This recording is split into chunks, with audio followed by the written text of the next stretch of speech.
All right, welcome back, everybody. Turn 41 of um Roots, Bloody Roots. How did I forget that? So let's look at the messages. Message from Tianchi.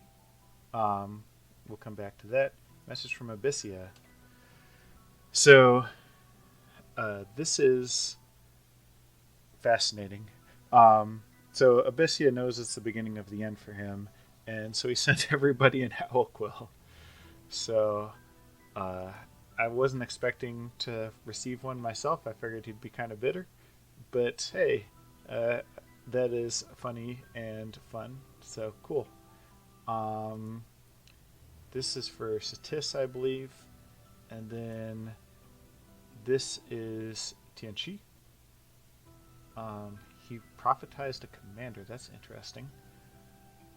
All right, we got a Naiad, which Naiad's just going to be researching for right now, but the plan is still once we get Alteration 6 to turn that Naiad into a giant. Because these are great paths, and I want to have those great paths on a great chassis. Continuing with messages, found a magic site.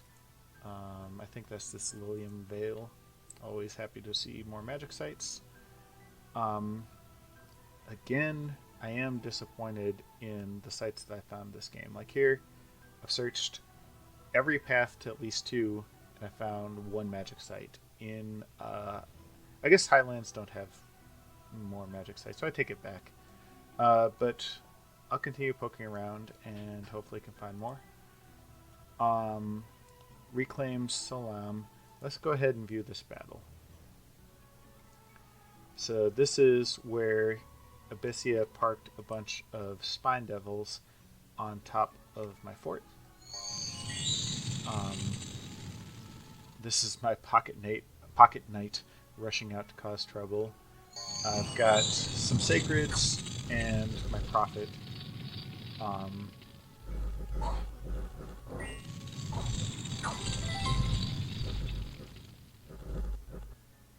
and we can go ahead and speed this up.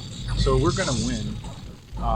We've got enough firepower, both literally and figuratively, to take them out for sure. So the real question is just going to be, what casualties did we suffer?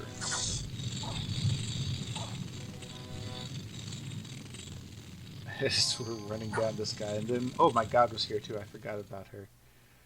Um, the answer was it's not great. Uh, these stupid spine devils took out 33 sacreds.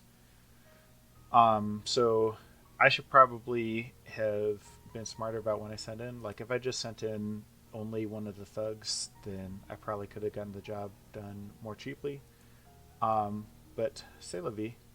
Uh, what I failed to account for was the fact that those spine devils would be a lot more effective against my sacreds because they had magic attacks. So this game's involved a lot of learning. We've got Peace Haven, peacefully. That's fitting, and then a battle in Letia. So this is Abyssia reclaiming some PD. I watched this battle earlier just to see if they busted out anything new I should worry about, and they didn't, so you can just watch these two guys die. They fought valiantly. Events, so getting some of those mana from the heavens. More mold. I've got so much goddamn mold in Mog here. Um, uh, Appreciate finding this. A bunch of gems. The lab. This is up here, so I don't actually care about the lab very much. Obviously won't complain about it. But I'm always happy to get free gems. And then this is an Abyssian province that I temporarily residing in. They had their scales mucked around with, which then promptly reverted to Abyssian scales because this is very much Abyssion's dominion. Um, I am regretting bringing Eryu into this, mainly because they're going to establish some type of territorial claim for sure. The province that I have my selected, I definitely expect to get this province when the war is said and done. But I could see Eryu grabbing some of this land down here, and well, that's less for me. So I'm gonna have to talk to them about that. Um, that said, I don't know what the scope of Eryu's force is, but I doubt that it's sufficient to basically siege this down. Like, Eryu is very much doing the hit and run elf tactics, which makes sense. So we'll see how much of this land Abyssia decides to reclaim. I could very easily see Abyssia just throwing a bunch of sacreds at me and Asphodel and saying, have at you. I could also see Abyssia holding up in one random fort for some type of climactic battle.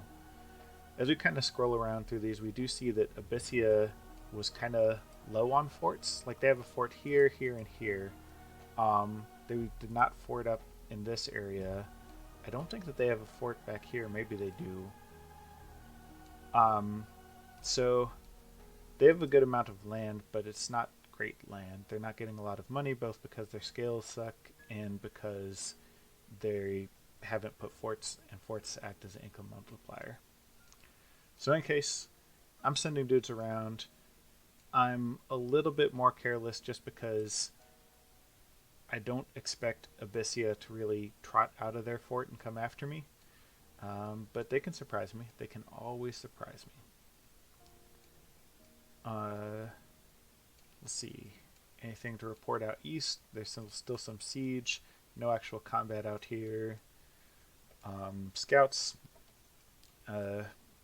These two guys are still having a face-off. The larger that these armies get, the better it is for Asphodel, because Asphodel is not nearly as vulnerable to fatigue as Abyssia are. So, like, pound for pound, the Abyssian troops are tougher, but Asphodel is getting a bunch of free spawn that they can just overwhelm Abyssia with. So there's no reason for Asphodel to rush this fight, and Abyssia moving in, they're not going to have much success actually sieging this down because there's just so much siege defense, and it's like if they move this force out, then they're leaving themselves out vulnerable to yet more raiding. So that's kind of a stalemate there. At some point, they'll probably have a climactic battle, which I expect to go Asphodel's way, provided Asphodel manages the situation appropriately. But we will see. Eryu being here is annoying because that means that I don't have a good way to raid this province other than with my eagle. Which I guess that's a good point. Why is my eagle flying back here? Let's have my eagle go there. That makes more sense.